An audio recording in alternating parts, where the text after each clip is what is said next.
is my lovely bride, Christine. She is a family medicine physician. She works at Health Partners in Lino Lakes. It's hard to be a Catholic doctor in a secular healthcare system, so I'm very proud of her for all that she does. Christy's also in the Air Force, so she was active duty for 8 years. We traveled around the country a little bit. She's still in the Air National Guard, and we have been back in Minnesota for almost 4 years now when we became parishioners. So as we walk through tonight, ladies and gentlemen, feel free to glance at the handout. It's kind of got all the passages that we'll be quoting up here and some of the key goals. I hope we have some time for some discussion questions at the end. We'll do the very best that we can to get to that. So with that, I'll hand it over to you, Christine.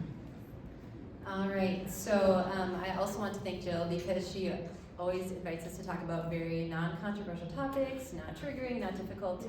A joke, of course, because marriage and talking about marriage can be extremely difficult. It can be extremely triggering. We understand that walking into this.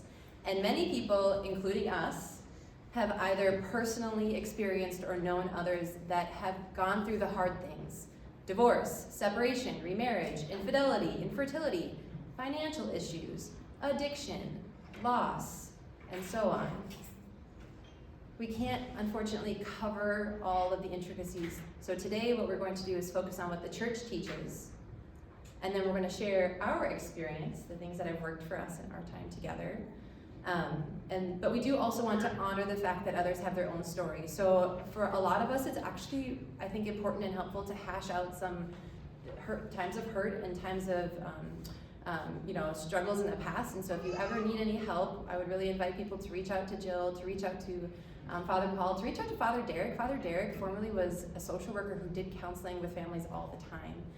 So he's a really great resource for people who have a history of issues, and we all bring those experiences into the marriages that we have. So please feel free to reach out and to get help if you need it. So that being said, we do want to sort of just offer our own prayer. So we'll just start quick, saying in the name of the Father, and the Son, and the Holy Spirit, amen. Dear Lord God, thank you so much for this sacrament. You have given us marriage for our good and for the good of our children. We pray today that we can be open to new ways to grow in our marriages, new ways to be challenged, new ways to just learn to love you better, Lord. Please bless us, and we just always ask for the Holy Spirit to be so present amongst us that we can all grow closer to you today. Amen. Amen. All right, so like Steve mentioned, I have a couple of bosses. I have a standard disclaimer I'm supposed to say. Everything I say today is my view, and not the view of the military or Health Partners. So, that being said, so we are going to move on to get started. So we'll actually start looking at a marriage from a bigger perspective. So we'll start out by asking this question of what does society say marriage is, and then compare it with what does the church say marriage is. We were going to have you guys discuss this, but I think for the sake of time, we are not going to. So I will ask you, Christy, not to put you on the spot, what do you think society says about marriage? I think that unfortunately over the generations that marriage has become something that society treats as cheap. If I could pick a word, I would say cheap and sort of disposable, unfortunately. I know people who have gotten married for tax breaks and for legal benefits, and in Vegas, intoxicated. So I don't think it's honestly honored the way it should be. Yeah, and I think when we look at the world that we live in, and what society says about this beautiful sacrament, I think it says a couple of things, right? So it says that marriage is about the emotions or the feelings of love between two adults, and when those feelings fade, well, the marriage fades, right? And that's sort of a perfectly acceptable thing. Society says that marriage is only about adults, right? That not the children that result from the union. Children are more like accessories, right, to the love story of the husband and wife. We don't hear the term sanctity of marriage, right? That word is not a word that we hear when it comes to what our society says about it. And things that our church would view as necessary, things like permanence, right? Or even exclusivity are options, according to society, right? I was reading this horrifying Pew Research poll that said something like 51% of adults under 30 think open marriages are acceptable. 51%. as if it's like tennis partners or something like that, right? It's just crazy, right? And we see that even in the last decade in our country, the very definition of what marriage is has changed. And so when we think about what does our society, our culture say about marriage, we see that it's always shifting, right? And it's shifting away from marriage being a sacred union, and I would say more like a leasing agreement between a landlord and a renter, right? Or something like that, right? So today what we're going to talk about is, what does the church teach about marriage? And what makes it different from society's view, right? And my goal tonight is just for each of us to kind of recapture a little bit of this beautiful, beautiful teaching that the church has about the sacrament of matrimony. So the church teaches three fundamental things about marriage. First, that marriage is a vocation, not a vacation. Not a vacation. If you're married, you know it's not a vacation, right? But it's a vocation, which means that it is a calling from God, right? And what is that call? To be holy, right? So when you think about your marriage, this is the way that God wants to make you holy. So how's that going, right?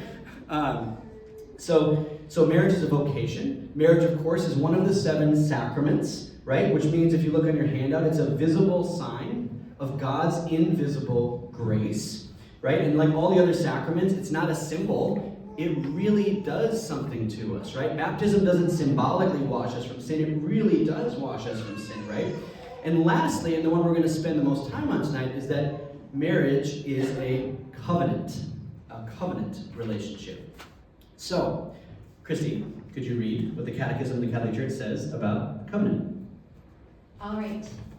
The matrimonial covenant by which a man and a woman establish between themselves a partnership of the whole of life is by its nature ordered toward the good of the spouses and the procreation and education of offspring. This covenant between baptized persons has been raised by Christ the Lord to the dignity of a sacrament. Right, so one of the ways, so what society says about marriage and what our church says about marriage really hinges on this idea of covenant. Okay, so a covenant on our handouts is a sacred permanent bond of family relationship, which is kind of a clunky definition. So I always like to understand covenant by contrasting it with something that's very similar, but has some fundamental differences, and that is a contract. Right? So when you think of contracts, you might think of like sports contracts, like are we going to sign Sam Darnold to a new sports contract after this season, right? Probably depends on how the playoffs go, right? Are we going to, sports contracts, business contracts, hiring a contractor, right? So what are those? Well, really a contract is just an exchange of goods and services, right? It's, I do this for you, you pay me this amount of money, right? There's terms and an agreement, and then the relationship ends. It's a 50-50 relationship. Well, that's not marriage, right? That's what society kind of says about marriage, but that's not what marriage is. Marriage isn't, if we look at the right-hand column, it's not a 50-50 relationship. It's a 100-100 relationship. So it's not an exchange of goods and services, it's an exchange of persons, right? It's another way of saying, when you get married, when you enter into the marriage covenant, you are saying, you are mine and I am yours, right?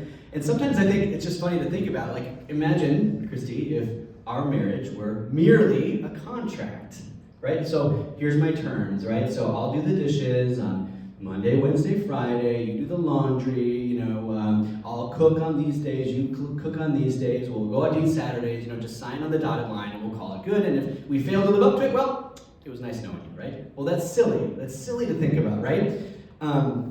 Because that's not marriage. Because marriage isn't just laying out your terms and signing on the dotted line. You exchange your life for theirs. You become one flesh. And I know that in Scripture, covenant is all over the place, but I think the author of Genesis really captures it when he describes, the first married couple, when he says, that is why a man leaves his father and mother, clings to his wife, and the two of them become one flesh.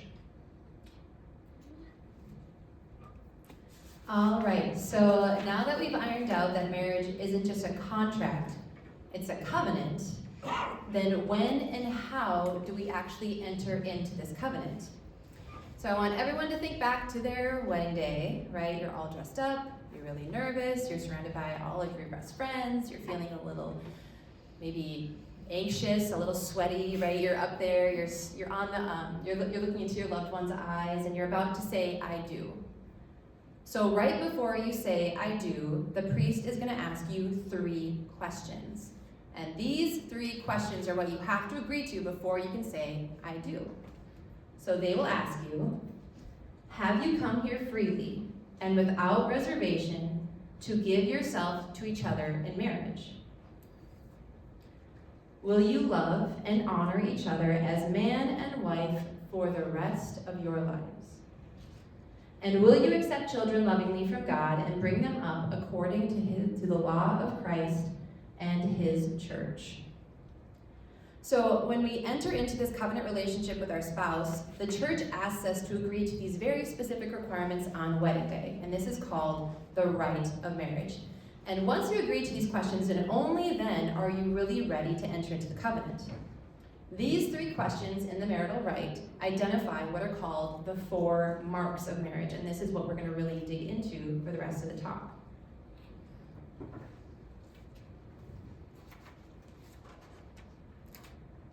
All right, so these 4 marks that are found in those 3 questions, they can be called marks, they can be called the elements of marriage, they can be called the pillars of marriage, but these are the things that we have to agree to before we enter into this covenant. But it doesn't just end there. These are the requirements that we are asked to enter into for the rest of our married lives. So, like when I think back to when Steve and I got married, our priest, Father Bill Baer, wonderful man. Unfortunately, he passed a few years ago, but just phenomenal. He in our wedding homily challenged us, and some of you have probably heard this before. He said very pointedly, Steve, your job is to get Christy to heaven, and Christy, your job is to get Steve to heaven. So that day, at that wedding, we agreed to these questions during the rite of marriage. But to get each other to heaven, this is what we have to continue to live out. This is the recipe to get your spouse to heaven. And why are these 4 marks essential for married life? Well, we are called in our relationships to reflect God's love for his son, God's love for the church. We are called to reflect that kind of love to each other in our relationships. So we're going to take each of these 4 marks and we're going to read about what the church teaches, and then Steve and I will briefly kind of talk about how we have felt them kind of be bore out in our relationship. We'll start out with free. Marriage is free. All right. The consent must be an act of the will of each of the parties, free of coercion or grave external fear. No human power can substitute for this consent. If this freedom is lacking, the marriage is invalid. All right, so practically speaking, this means in order for us to even enter into the marital covenant on that wedding day, in order for things to be valid, you have to be free to say yes. That means that a marriage can't be based on conditions, like Steve had said with those contracts, right? It can't be forced or coerced. A shotgun wedding is not valid, right? You cannot be emotionally manipulated and forced to say yes. You can't be under the influence of any substances. So if you are drunk and you get married, it's not a sacramental wedding, okay? But also, you're not free to marry if you already are married. So those people who have a previous sacramental marriage, you're not truly free to marry unless you've found it and gotten an annulment. And again, why are we called in marriage to this aspect of freedom? Why should marital love be free? Because God's love is free. He freely laid down his life for us on the cross. We did nothing to earn it. So, perfect. So I'll read this one.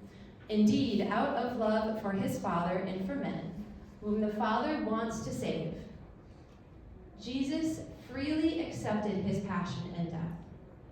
No one takes my life from me, but I lay it down of my own accord. Hence the sovereign freedom of God's Son as he went out to his death. So just as Christ laid down his life freely, he chose this. When we get married, we are called to lay down our lives for each other. And that's really heavy, right? This is an example of perfect freedom and perfect love. That can feel like a lot to be asked.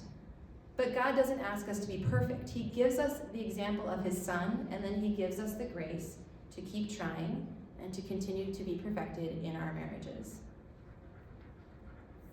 All right, so the important part. How do we live this out, right? Marriage is free because God's love is free. And so I think it's really interesting because with all the sacraments, right, in order for them to be valid, they have to have the right words and the right stuff, right? You can't have a baptism without water. So what is the stuff in marriage, right? Well, it's really interesting because the right stuff is the consent of the spouses. That's what the right stuff is to enter into a marriage, right? So you can't have a marriage without the free consent of the spouses. And one thing that Christy emphasized that I want to touch on, right, is that we need to continue to freely will the good of our spouse. So on our wedding day, we all said, I do. But I think we can all agree it wasn't a one-time choice, right? We have to say I do each and every day. We have to continue, like Christ, to lay down our lives for our spouse, right? And so not only do we need to be free to marry, but in order to live out that freedom, we need to be free from certain things that might keep us from loving our spouse as they deserve, right? So now some of these things are serious things, right? So these are things like addiction, pornography, infidelity, right? And obviously, like if we're doing those things, like those are things, as Jesus said, we need to cut them out of our lives, right? Because if we're doing those things, we're not free to love our spouse because we've already given our heart to something else. But for most of us, it's not the big things that keep us from loving our spouse like we should, right? It's lots of little things. It's lots of smaller things that we are just a little too attached to. And these aren't even necessarily bad things, right? So things like sports, television, shopping on Amazon, our iPhone. I'm getting better. But the problem is we make these good things and we elevate them into ultimate things. Well, then these attachments start to rule over us, and we're not free to love our spouses like we should. You know, I think it's really interesting that if we were to take a show of hands, which we won't, but if we were to take a show of hands, you know, and I were to ask the men in here, who would die for their wife? I think all of us would raise our hand and say, yes, I would die for her. I would take a bullet for her.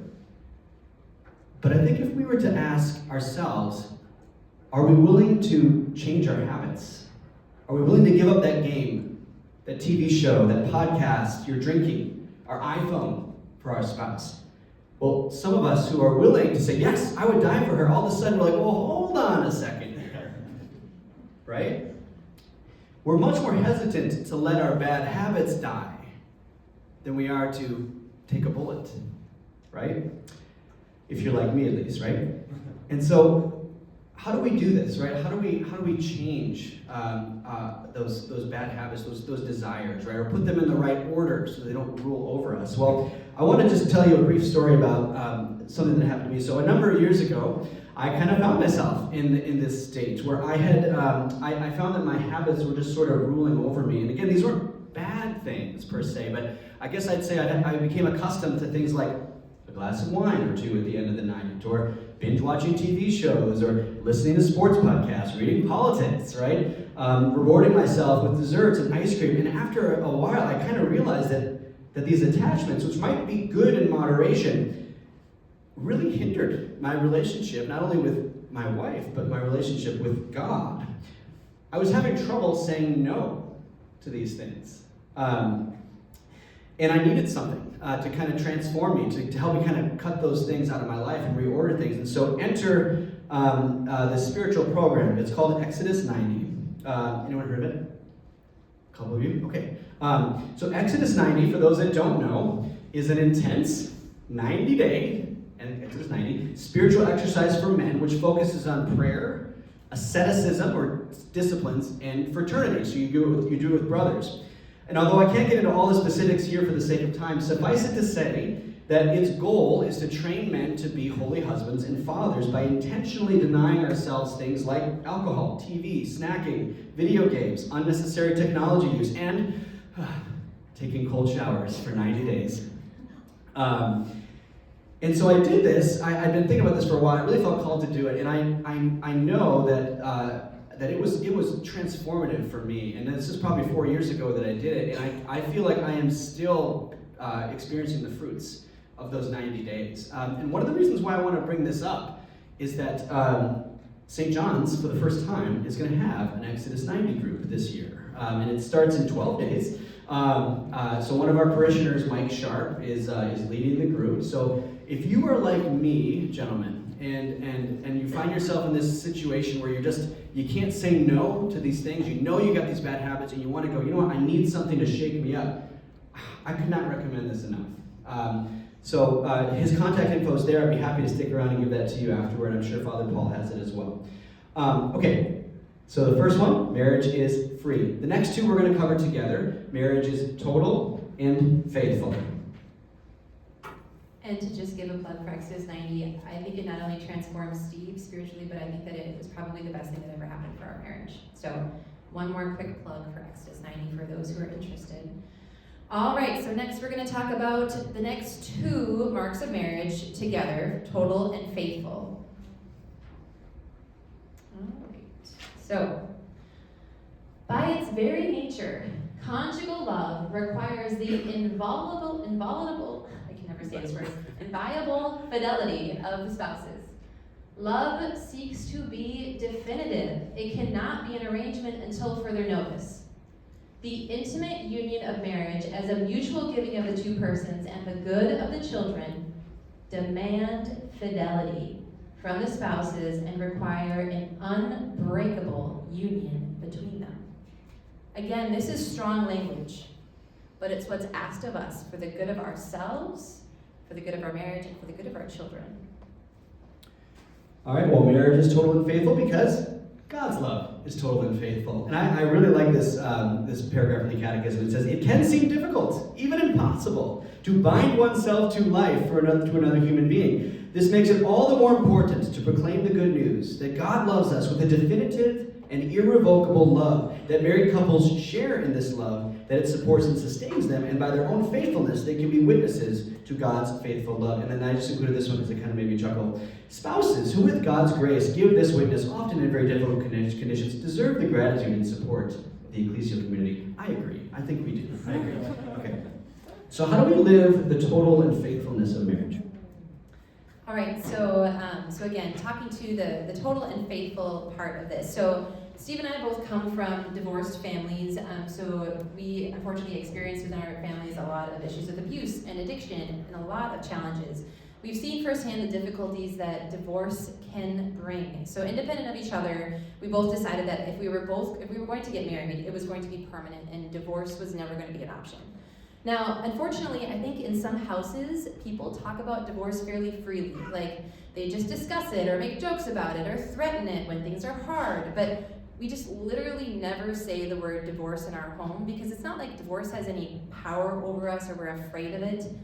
But no matter what, we are going to be together and we are going to make this work. It's almost freeing because when you get into those really hard conversations, you think to yourself, oh wait, I am literally going to be with this person for the rest of my life.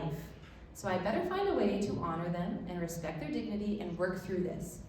Because we're both going to go to bed, and we're both going to get up, and we're both going to be in the same house again tomorrow. So how do we make this work? Now, when we speak of total love, there's also this component of just not holding back. I think this part of it is pretty obvious, but we share everything, right? We share our finances, we share our fertility, we share our career plans, we share who gets to name the kids. Sometimes we trade that off. But we share everything, right? So there's a total love, and we're not holding back in this marriage.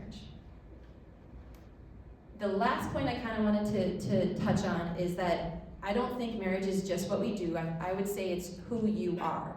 So I am Christy, Steve's wife.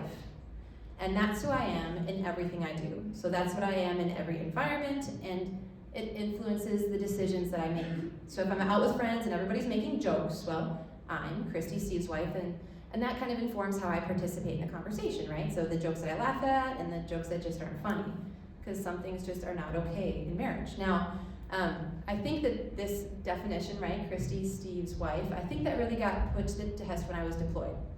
So this is something that we wanted to share about. So, like Stephen mentioned, I was active duty Air Force for a while, and so in 2020, from January until August, September-ish, It was 9 months when I was deployed. So we were thousands of miles apart, like 8 time zones. And obviously, I mean, it was a challenging time for everyone, right? So this was just one extra thing. And so specifically to talk to this component of marriage, something that people don't talk about during deployment is that there's a fair amount of infidelity. So while I was out there, I was seeing people that I knew participate in infidelity despite having marriages and children back in the States. So this is, again, where I came back to who am I? So from the moment that I put my foot down in Kuwait, I needed to live my life as Christy, Steve's wife. So for example, I would never hang out with a guy alone. And if I had a friend that wanted to do something, we would be in a public place with other people, like playing cards or having lunch or whatever. But I wanted to make it completely clear that I am the wife of this man, and I don't want anyone to get any other ideas, whether that be our friends getting ideas or people around us. I didn't want anyone to get any other ideas other than the fact that I was Christy, Steve's wife. So some people may look at that and they may say, oh, that's so legalistic, right? Why do you need to give yourself such boundaries? Are you worried about what you're going to do? It's not like I was afraid that something was going to happen. I mean, my husband is amazing, right? But like, I think it was almost freeing, again, like I'm coming back to like, it was freeing to say that this is just not what I'm going to do, because I don't even want to have the opportunity to think about anything other than who I am. Christy, Steve's wife. I'm one flesh with this person, and even though we're not in the same time zone, we're not in the same country, we are faithfully committed to each other for the rest of our lives. This seems like sort of an extraordinary circumstance, right? Like countries away, but I think we all can share in these kinds of experiences. Whether you're at work, or you're at friends' outings, or you're on business trips, right? Every day you're working at the office. So every day, in every environment, we are still choosing to be faithfully committed to our spouse. So that includes in the bar, in the business meetings, in Walmart, right? So if you're in the checkout lane and there's a photo on a magazine, or you're at the bar and somebody makes a comment about someone else's body, or you have the opportunity to do something, but it's going to be only you with someone else of the opposite gender. The answers to individual situations, they vary, right? But like, the question I would always pose is, are our words and actions reflecting our faithfully committed relationships?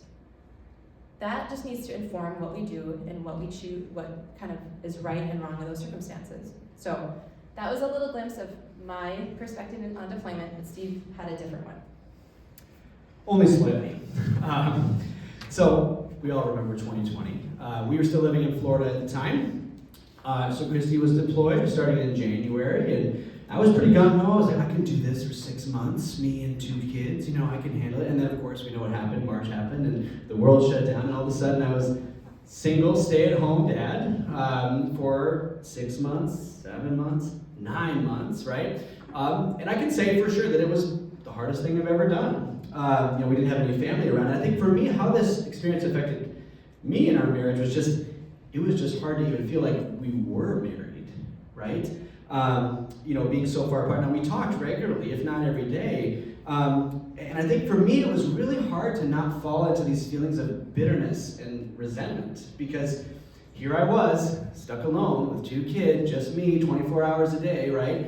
Everything was shut down. Well, Christy still got to go to the gym. She still got to go to mass on the base, right? All these things, and I really had to fight against that. And so when I think back to that time, like what was it that kept those feelings from kind of overwhelming me? And I really credit it to the grace of the sacrament, right? Marriage really does something to us, right? And it gives us grace even in those difficult moments, right? And even when Christy got back, it's not like you just pick up right when you leave off, right? I mean, it took a long time to even feel like we were married again. So I think that's how that affected me, right? It was a testament to the power of that grace that comes from a sacramental marriage.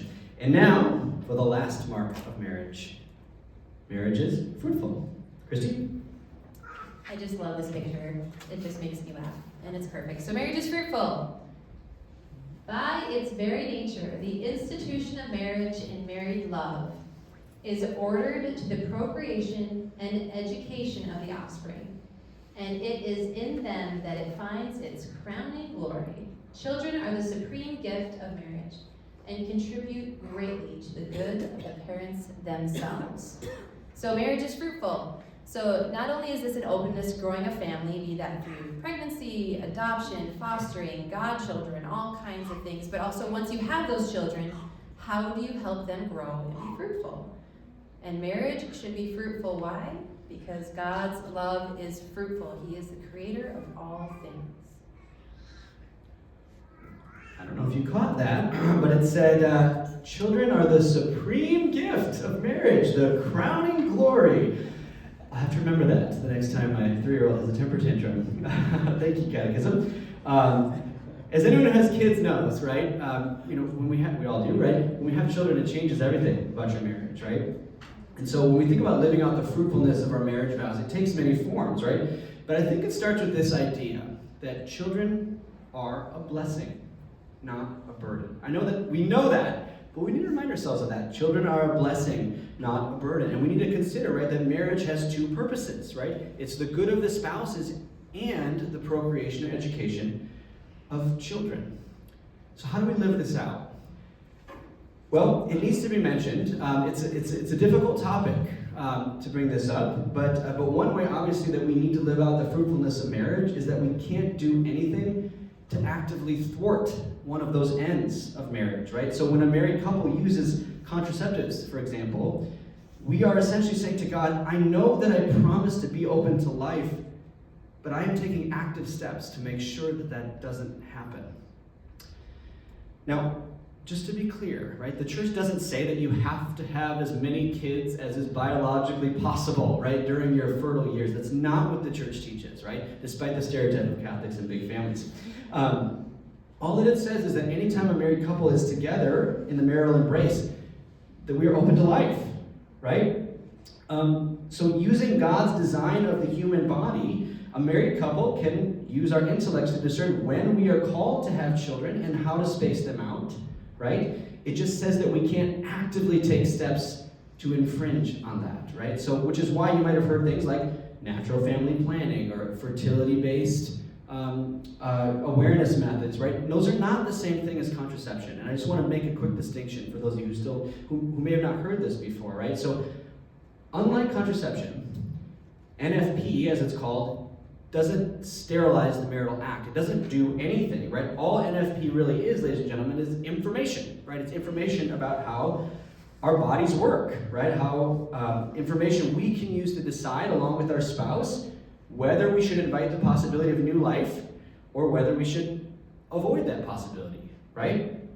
So in other words, I've heard it said that one of the reasons why contraception is an issue is that it tries to fix something that isn't broken. Right? My wife's body is not broken, right? But yet, what artificial contraceptives do is that they sort of take God's design, right, and they thwart it for our own ends, right? So I know that Christy, as a physician, wanted to speak very briefly about how natural family planning and some of the things that she knows from her perspective.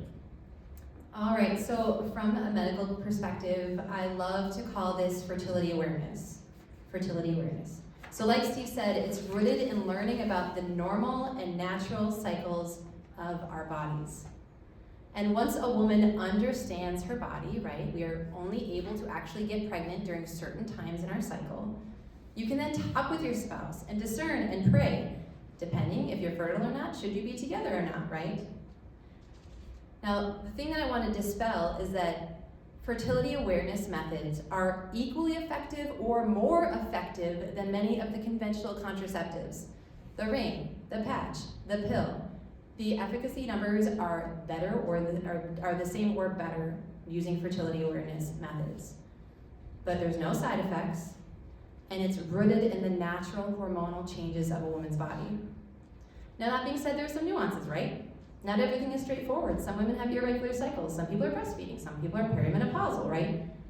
But there has been decades of high-quality research done to make these methods extremely accessible and extremely effective for all women, no matter your season in life.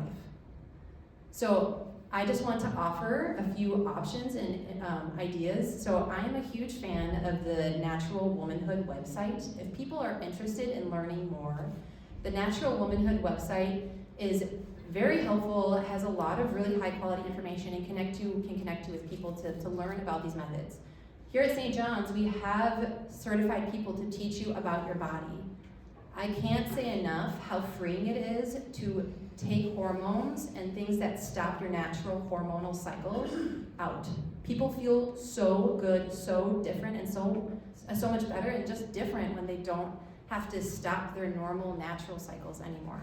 So I would really invite people to consider it. I think it's really radical. This is not what people in Minnesota specifically, this is a reproductively minded state, right? Like, I know this is a radical thing to talk about, but I would really invite people to learn about their bodies, because the education is there, the science is excellent, and I would say a lot of people are really happy when they change over to using fertility awareness methods. But you gotta learn the methods for them to be effective. So. All right, well, fruitfulness doesn't just mean having children, right? How do we live fruitful lives, right? So as parents, we are the primary educators of our children. And so for many kids, right, living out the fruitfulness of marriage, it means us giving an example so that they practice the faith too, right? And for many kids, and it's probably the same for you, right, the faith is caught, it's not taught, right? And so as parents, there's almost no better witness than we can give than if our kids catch us praying. I'll never forget the story of how John Paul II, when he was a boy after his mother died, he would recollect how he would see his dad on his knees in his bedroom praying in the morning and late at night, and what a profound impact that made on his own spiritual life as he was, coming into his own.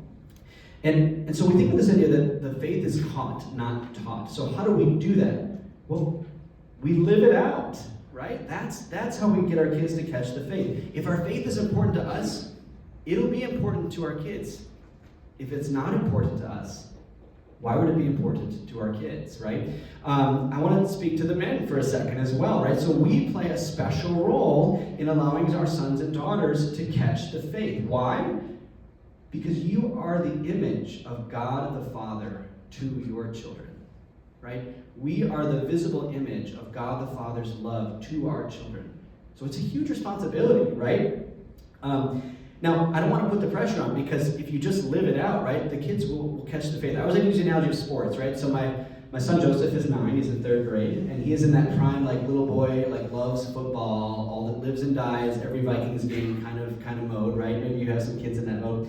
What's just interesting, because I never sat down and said, Joseph, I'm teaching you, we are a Vikings family, right? We will watch the game, we will get dressed up, we will do this, and you will like it, right? I never taught him that. And yet, he's a diehard Vikings fan. Why? Well, because he sees how important it is to me, right? He sees me spending time on Sunday to watch the game. He sees me putting on my jersey, right? He sees me yelling at the TV, right? He sees, oh, it's pretty important to Dad. Well, I feel bad for him, though, because we all know what it means to be a Vikings fan. But he caught that from me, right? Other ways we can help the kids catch the faith, ladies and gentlemen, right? So we can make our home a domestic church. So what does that mean? Just as our parish is surrounded with sacred images, we have tried to fill our homes with reminders of our Catholic faith. So we have a kneeler, we have a prayer corner in the basement, which we try to use. We have sacred art, crucifixes on the walls. We pray as a family regularly. We listen to sacred music from time to time. And I think a good question that all of us should ask ourselves is, when people come into your house, do they know what sports teams you follow? And the answer is probably, right? They probably know. If people were to come into your house, do they know that you're Catholic? Right? Do they know that you're Catholic? I think that's something for all of us to consider, right?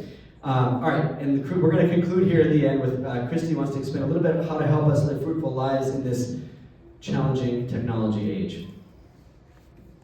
All right, so thanks for bearing with us, guys. I think the end of this is something that I feel really passionately about, because fruitfulness does not just mean go and have a bunch of kids, right? I want you to equate fruitfulness with life-giving. Life-giving. Fruitfulness is anything that is life-giving. Certainly that's openness to having kids. But some people are not called to have 6, 8, 10, 12 kids. And then once you have those kids, how can we be fruitful? Well, how can we make their lives and our spouses' lives as fruitful or life-giving as possible? What life-giving can look like then is supporting them in their faith, growing them in their passions, helping them to share their fruits with others and with the world. So, for example, in my life, I believe that God has given my husband a beautiful gift of teaching. Each and every day, he gets to teach the faith to middle schoolers. which is insanity, right? Like, who would sign up to do that? But thank goodness, God gave my husband that gift. So it's important for me to protect time for him to prepare for teaching. So that can look for like me watching the kids for 20 to 30 minutes so he can do extra spiritual reading, or protecting time so that he can go to adoration or confession, because goodness knows, as a parent, we all need time in confession. So just like many of us may watch our kids so our spouse could go to the gym or could see their friends, how much more fruit is grown when we protect time for our spouse to grow in love of Christ? The way I see it, if Steve loves Jesus more than anything, then we've done something right. And that is what's going to trickle down and affect every single person in my home. Now I'm going to get to that hot topic of technology. I'm going to put out my really old school phone here. So technology. So let's be clear, there is goodness that comes in technology. However, like if all things, we don't keep it in balance, then technology takes over, and I think we've all seen pretty serious impacts in our lives from that. It's not called doom scrolling because it grows your brain or your soul, right? And honestly, the statistics of how depression and anxiety and attention issues come with technology, especially social media, is really scary, right? But how does that play into fruitfulness? Well, I would ask the question, how do we not let technology take over our lives to the point that we're too distracted to be able to even identify our family's fruits, right?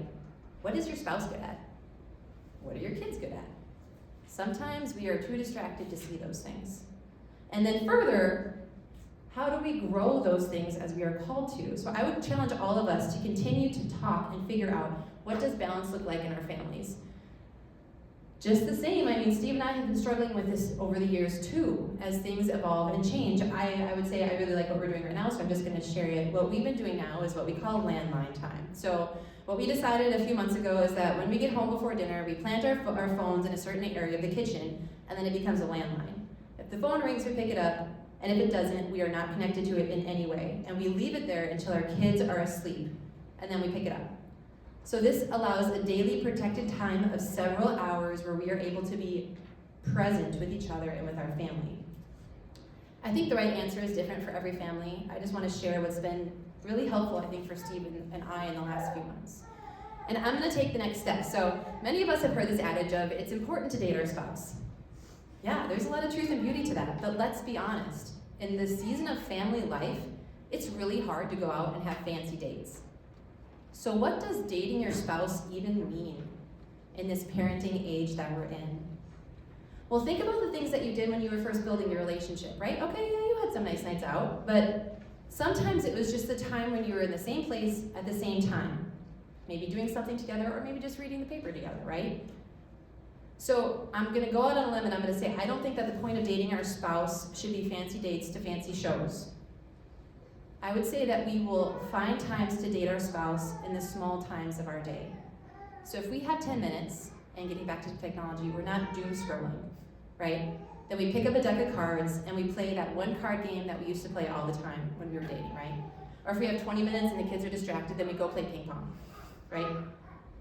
With our phones plugged into the wall, it's not our distractor anymore, and the fruitfulness of our marriage is able to grow. The time and attention we're able to give each other grows, and just the same, it shows time when our kids can see that we're prioritizing them over our phones. That being said, I mean, we're growing and we're changing and we're trying to figure this out too. We're not perfect by any means, but I would say that the impact even in the last few months for us, I would say it's been really beautiful to watch it play out. So I would invite everybody to talk with your spouse tonight. Like, what does balance look like in your home? What's a good fit for your home? Because technology is not going away, it's only gonna get worse. So, that's my soapbox. Next. All right, so to summarize, these are the 4 marks of marriage that we agree to on our wedding day. Marriage is free, total, fruitful, and faithful. Why? Because God's love is free, total, and fruitful, and faithful. And it's through these 4 marks of marriage that you will get your spouse to heaven. We're just going to close by offering a few resources. They are on the back of your handout. So, like I had mentioned, Steve and I come from homes where we really didn't have any example of like what it looks like to have a healthy relationship. Like, how do you work through challenging times? How do you talk to each other respectfully? Like, what does that really look like to have healthy adult boundaries, right? So I wanted to offer these resources. More than anything, this podcast, This Whole Life, it comes through the Martin Center for Integration, which is a local Catholic therapy group. But the couple that produced introduced this are phenomenal. So if you look at nothing and you don't listen to a thing I've said, listen to this, okay? Listen to this whole life because this podcast is spectacular. The second thing I just wanted to offer really quick is a specific episode from this podcast. So it's an episode from the podcast called Restore the Glory that focuses on Christy Brosko, which is a really popular Catholic speaker. But his wife experienced abuse as a child, and that was a part of her story when she came into that marriage. And the reason why I really want to offer this is because a lot of people have experienced a lot of really crappy things as kids, as teens, adults, as young adults, that we bring into our marriage. Just because you get married doesn't mean that those things go away, right? This specific podcast, I think, is just so beautiful and jam-packed with how do you work through that? How do you find healing? How do you have a healthy marriage when people have experienced so much hurt? So I would really offer this podcast episode for people to listen to. The last two are two great books. The first one is The Temperament God Gave You. It helps you to understand your spouse a little better. And then the last one is this book. So we've talked a lot of hot topics, right? A lot of hot topics. But this book, Made This Way, is really great for parents. So for all of these major hot topic things, same-sex marriage, infertility, like abortion, all kinds of things, it tells you how to talk to a little kid about it and how to talk to a big kid about it. So it's age-appropriate responses when kids have really important questions. So we would really recommend this book called Made This Way. All right, and that's it. Some ending reflection questions. All right, thanks, Jill. Thank you for coming.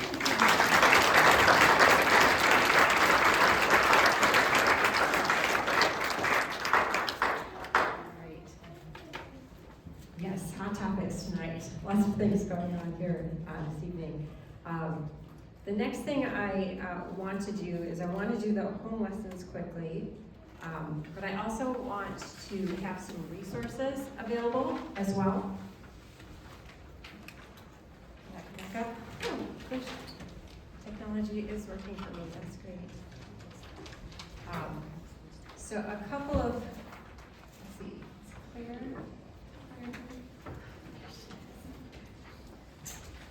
All right, so I'm going to have Claire come on up. It's always good to be that time. So Claire here is our coordinator of evangelization. She wears lots of hats. One of them is marriage ministry, so she can talk a little bit about that. I do marriage preparation, so I'll talk a little bit